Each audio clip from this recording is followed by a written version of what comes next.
ባሽ ናቸው ወይንም ደግሞ ጽናትን እና ኪራን ለመለየት የማያደርጉት ነገር የለም። ባለፈው አይታችኋል እንግዲህ ታግታም ነበረ ጽናት ማለት ነው።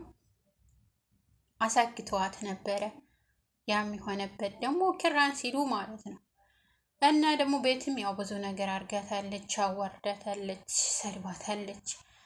ያላረገቻት ነገር የለም። ግን እሷም ያው ከቤት ራሷን አሟት ወጣች ማለት ነው። እና እናሆም ሚስቱን አግኝቷል እንግዲህ አበባውን ማለት ነው። አበባዬ ወድሻለው የኔ አበባ የት ነሽልኝ እያለ ሲፈልግ ነበር። አግኝቷታል እንግዲህ ዛሬ ወይም ነገ በሚለቀቀው በጣም ደስ በሚል ነው ማለት ነው። ቲክቶክ ላይ እንግዲህ ሁሉም ሰው ለምንድን ነው ጽናት የምታሰቃያት? ለምን ታሰቃያት አለ? ለምን ስቃይ ይብቃ የጽናት እያሉ ነበረ። እሷ ግን ያው ጽናት ትቅረብ ብለው ነበረ ቲክቶክ ላይ። ጽናት ትምህርት ስለነበረባት ክላስ ሄዳለች ማለት ነው። ክላስ ስላለባት እዛ እየተማረች ነበረ፣ የለችም ነበር።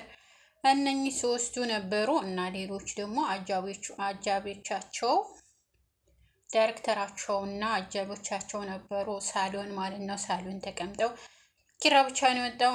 ሳዶርም ደግሞ ሳዶር ያው ትንሽ ትንሽ ነው የወጣው፣ ብዙም አልታየም ማለት ነው።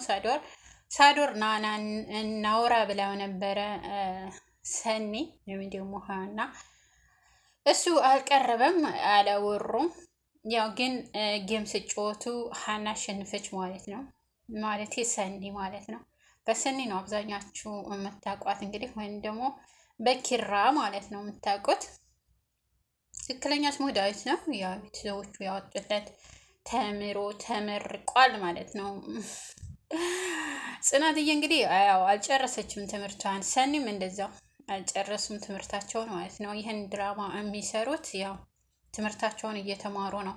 ዝም ብለው ቁጭ ብለው ድራማውን ብቻ አይደለም እና እዚህ ፊት ለፊት ካሜራ ላይ መጥተው ሲታዩ የማይማሩ ወይንም ደግሞ ሌላ ስራ የማይሰሩ ይመስላሉ። ነገር ግን በጣም ብዙ ብዙ ብዙ ብዙ ስራዎችን እየሰሩ ነው። ብዙ ሙከራ እያካሄዱ ነው፣ በድራማውም በትምህርቱም በሁሉም ነገር እና አንድ ሰው እንግዲህ ህይወቱ አለ ድረስ ህይወቱ አለፈ ድረስ ያው መጣሩ አይቀርም። መጣጣር ሁላችንም እየተጣጣርን ነው። እነሱ ብቻ ሳይሆን ሁላችንም እየተጣጣርን ነው። መጣጣር ነው ማለት ነው። እና ትናንትና በተለቀቀው በጣም ደስ ብሎኛል ማለት ነው። ማለት ያው ሁሉ ነገር ስለታወቀን ሁሉ ነገር እንትን ስላሉ በጣም ደስ ብሎኛል። ምሩዬም እንግዲህ ስቃዋ አብቅቷል ማለት ነው። አስራ እያሰቃየቻት ነበረ። አሁን ኪራና ሰኒ አግኝተዋል። ሰኒ ያገኘቻት አፏ ላይ እየታሰረው እየተንኮሻኮሸ ስለሰማቻት ነው። ሁልጊዜ ዘበሩ ጋር ትመጣለች ጽናት፣ ትመለሳለች። ይሄ በር ምንድን ነው የማይከፈተው? ለምንድን ነው የሚዘጋው? ምንድን ነው ውስጡ ያለው እያሌ ታስተውልና ታሰላስልና ትገነዘብና በጭንቅላቷ የሆነ ነገር ታስብና ትመለሳለች። ለሁለት ሶስትም ተመልሳለች እዚህ ስር መጥታ ማለት ነው። እና በጣም የሚገርመው እሷ ዘግታባት ያው እንግዲህ የራሷ ጉዳይ ብላ መድኃኒቷንም ሳሰጣት ጥላት ሄዳለች። ሜዳውን ተዘባርቃለች ማለት ነው። ከዛ ደግሞ መጣች። እነሱ ሐኪም ቤት ሲሄዱ እሷን ይዘው እሷ ወረቀቷን ጻፈችና ኪራዬ ቻው ሄድኩልህ፣ ቤቱ ይስፋችሁ እያለች እየጻፈች በመንገድ ላይ በሩ ላይ ያገኛታል ማለት ነው። ሄኖክ ደግሞ አንቺ ሄደሽ እኔ ምን አረጋለሁ?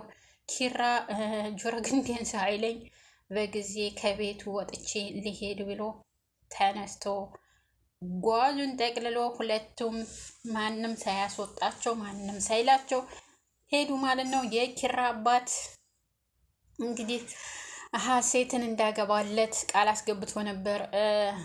ምን ዋጋ አለው? ሳይሆን ቀረ። ያው እሱ እሷን አግብቶ ልጅ እንዲወልድና ማዕረጉን እንዲያይ ነበር የፈለገው። ሙድ የገባው ነው ስንል ሙድ ያልገባው ኖሯል ለካ አባትየው ማለት ነው። ጽናትን አንቺ እንደፈለገች ልጁን እና ማዕረጋስ እንዲሆነ ልጅ ውለዱ ቢላት ጥሩ ነበረ። እሷን እንደሚወድ እያወቀ ከእሷ መለያየቱ በጣም የሚገርም ነው። እና ዞሮ ያው ፈጣሪ ያለው ነው የሚሆነው እንደሚባለው፣ አሁንም ዞሮ መቅጠማቸው አይቀርም። ስለዚህ ዞሮ ገጥመዋል ማለት ነው።